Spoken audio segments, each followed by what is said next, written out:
اس سے اتنا قرآن سیکھنا ہر مومن کے ذمہ فرض عین ہے، جس سے نماز درست ہو جاوے، یہ فرض عین ہے۔ اتنا قرآن سیکھنا فرض عین ہے جس سے نماز درست ہو جاوے۔ اور دوسرا عمل یہ ہے کہ قرآن کے حلقے لگوا کر کچھ دیر کے بعد پھر فضائل کی تعلیم ہو جم کر۔ تعلیم کے دوران حضرت کی ہدایت میں ہے کہ 15 منٹ 20 منٹ ایک دو ساتھی 3 ساتھی ملاقاتیں کر کے لوگوں کو مسجد میں لے کر آویں، یہ آ جائیں پھر دوسرے چلے جاویں۔ لیکن یہ بات میری یاد رکھیو کہ یہ تعلیمی گشت محض لوگوں کو تعلیم میں جوڑنے کے لیے نہیں ہے، یہ تو ان سے ملاقاتیں ان کو تعلیم میں لے آویں گی۔ میرے گشت کا مقصد یہ ہے کہ جو وعدے مسجد میں اللہ کے سنائے جا رہے ان کا یقین میرے دل میں اترے۔ اس کا ہر ایک محتاج ہے۔ حضرت ابو ہریرہ رضی اللہ تعالی عنہ جو سارے محدثین کا امام ہیں، وہ مدینہ منورہ کے بازار میں تعلیمی گشت خود کر رہے تھے۔ سارے محدثین کا امام، محدث کو تو حدیث پڑھنی چاہیے تھی مسجد میں، وہاں ہر ایک دعوت دینے والا تھا۔ مدینہ کے بازار میں حضرت ابو ہریرہ کا گشت یہ بتا رہا کہ ہر ایک اس کام کو کرتا تھا۔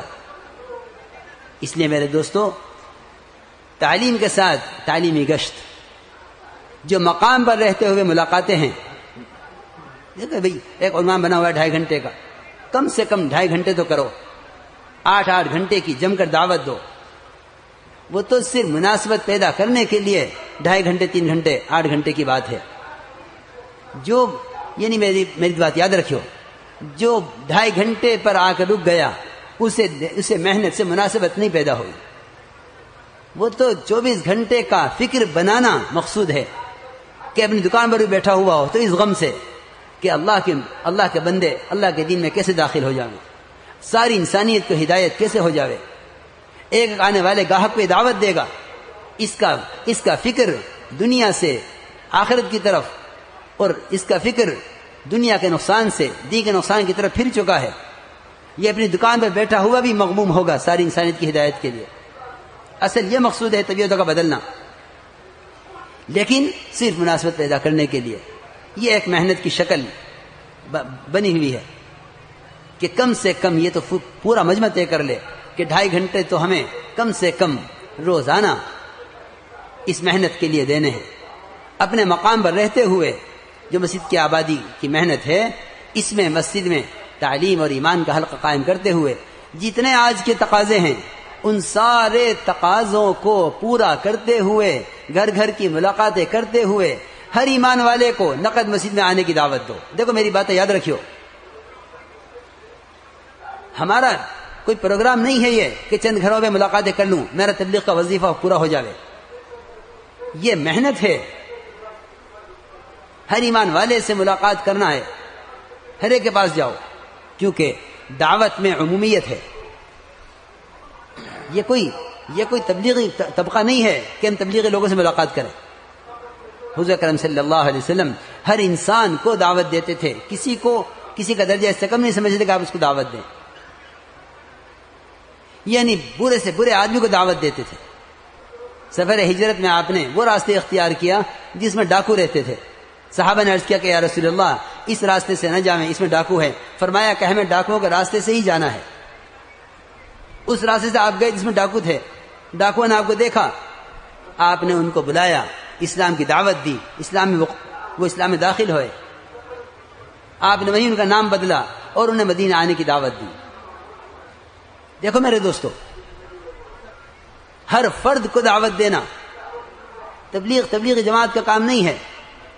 ہر ایمان والے تک دین کی دعوت کا پہنچنا اور ساری انسانیت کے لیے دعائیں ہدایت کی اور فکر کرنا، یہ ہر ایمان والے کا وظیفہ ہے، ہر ایمان والے کی ذمہ داری ہے۔ اس طرح روزانہ کی ملاقاتوں کے ذریعے مسجد کے ماحول میں لانا مقصود ہے۔ دیکھو بھائی، ایک بات یہ نوٹ کر لیجو اچھی طرح، ہماری طبیعتیں اپنے ماحول میں بات کے سننے کی بن گئی ہیں۔ یہ بات نظام الدین میں ہم پورے اہتمام سے کہہ رہے ہیں کہ گھروں کے اندر باتیں کرنے کا ماحول بن گیا ہے۔ ہماری ملاقاتوں کا مقصد اس کے ماحول سے نکالنا ہے. مولانا الیاس صاحب رحمۃ اللہ فرماتے تھے کہ جس سے تم نے ملاقات کر کے اسے اس کے ماحول سے چند قدم بھی چلا لیا، یہ چند قدم اس کے اللہ کے راستے میں اٹھ گئے، اللہ کی رحمت اس کی طرف دوڑ کر آ رہی ہے. دیکھو میرے دوستو، ہماری ملاقاتوں کا مقصد دعوت دے کر مسجد کے ماحول میں لانا ہے، مسجد کے ماحول میں لانا ہے. وہاں ماحول فرشتوں کا، رحمتوں کا، جو ہے رحمتوں کے نزول کا، وہاں ماحول ذکر کا، اللہ کے نزدیک سب سے محبوب جگہ مسجد. ہماری ہر ملاقات مسجد کے قریب ہو یا دور ہو، مسجد کے ماحول میں لانے کے لیے ہے. جو آنے سے عذر کرے ہم اس کی سہولت پر چھوڑ دیں. دیکھو بھائی دوستو، یاد رکھو، 2.5 گھنٹے کا مطالبہ کسی وقت کے ساتھ محدود نہیں ہے. کوئی کہے گا میں تاجر ہوں، بے شک ہمارا مقصد اللہ کا دین زندہ کرنا ہے. وہ کہے گا میں تاجر ہوں، وہ ہمارے کام کو نہیں جانتا. ہم یہ نہ کہیں کہ نہیں تاجر نہیں ہو، ہم یہ کہیں کہ اگر آپ کا وقت مشغولی کا ہے تو آپ مسجد کو کون سا وقت دے سکتے ہیں؟ کوئی صبح کو دے گا، کوئی شام کو دے گا، کوئی دن میں دے گا، کوئی رات میں دے گا، کوئی ظہر میں دے گا، کوئی عصر میں دے گا.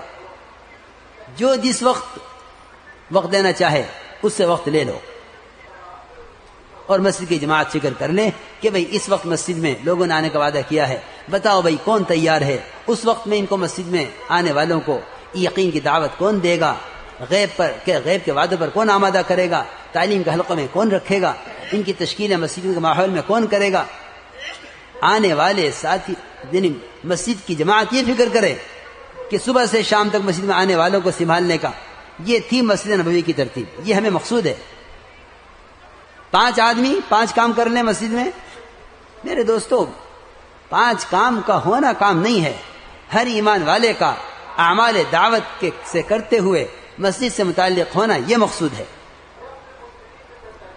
مسجد کی جماعت 5 آدمیوں کا نام نہیں ہے. ہر ایمان والا، میں نے عرض کر دیا کہ قرآن صاف کہہ رہا ہے ہر ایمان والا مسجد کی جماعت کا آدمی ہے. انما یعمر مساجد اللہ من آمن باللہ. دیکھو میرے دوستو، ہماری ملاقاتیں وہ مقام پر ہو رہی ہوں یا وہ ملاقاتیں ہماری اللہ کے راستے میں نکل کر ہو رہی ہوں، ہمارے گشتوں کا مقصد ہر ایمان والے کو ترغیب دے کر نرمی سے، پیار سے، محبت سے اس کے ماحول سے نکال کر مسجد کے ماحول میں لے آنا ہے. جو آنے سے عذر کرے اس سے وہاں بات کر لو اور اس سے کہو کہ بھئی فلاں وقت آپ مسجد کو کون سا وقت دے سکتے ہیں. اللہ کے راستے میں نکلے ہوئے ہیں، کہہ دو کہ بھئی ہماری جماعت فلاں مسجد میں ہے. جب آپ شام کو آویں تو پورے محلے میں گشت کر کے اپنے ملاقاتیں کر کے لوگوں کو لے کر آویں. دیکھو میری بات یاد رکھو، ہر فرد کو داعی بنا کر چھوڑنا یہ ہے ہمارا سب سے اہم کام. یہ نہیں کہ ہم فرد کو دعوت دیں دین کی، آ جاوے ٹھیک ہے ورنہ چھوڑ دیں. نہیں، جس کو دعوت دو اس کو داعی بنا کر آؤ. Tuan-tuan yang mulia, agama yang sempurna tidak akan datang dalam kehidupan kita melainkan dengan ilmu agama. Agama yang sempurna tidak akan datang dalam kehidupan kita melainkan dalam diri kita ada ilmu agama. Dan ilmu agama tidak akan datang dalam kehidupan kita tidak akan dapat menghasilkan ilmu selagi mana kita tidak ada yakin atas ilmu tadi. Tuan-tuan dimuliakan oleh Allah Subhanahu wa taala, hari ini satu kejahilan telah tersebar di seluruh dunia sehingga pada orang Islam sendiri, apa kejahilan itu? Mereka menganggap bahawa setiap perkara kemahiran yang dipelajari, yang diajar atas muka bumi ini sebagai ilmu. Mereka anggap engineering, ilmu tentang engineering ini sebagai satu ilmu, kedoktoran satu ilmu, ilmu perniagaan, ilmu kejuruteraan, ilmu bermacam-macam benda mereka anggap ini semua ilmu. Ilmu agama pun ilmu, ilmu fiqh, ilmu syariat pun ilmu, ilmu keduniaan, pengetahuan keduniaan juga sebagai satu ilmu.